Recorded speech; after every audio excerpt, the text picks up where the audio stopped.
beans. With our chicken almost done, we are ready to make our side dish.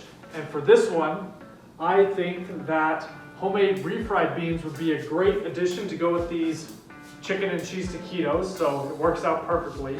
They asked for cheddar cheese. I just did the 3-cheese blend because then it'll be the identical one to the main dish, so I don't have to buy 2 separate cheese bags. Our total for all of this ended up being only $8.26. I had to run to the store right now and buy another cayenne pepper seasoning because mine ended up being empty and I forgot to check beforehand.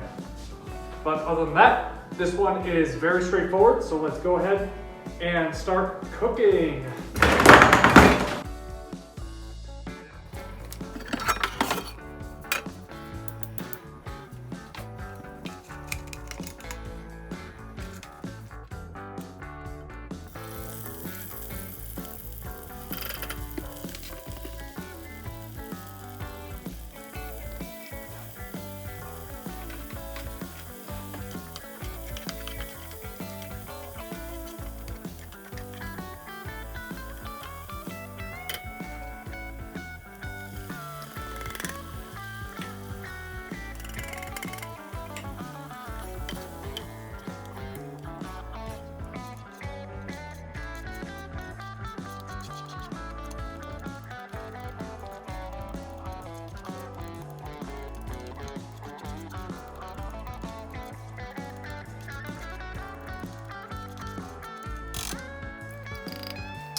And that is pretty much it for our side dish. So let's go ahead and jump back into our main dish, see how that's going.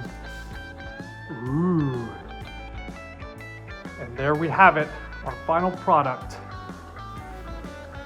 You can see this looks pretty great, so I'm excited to try this out.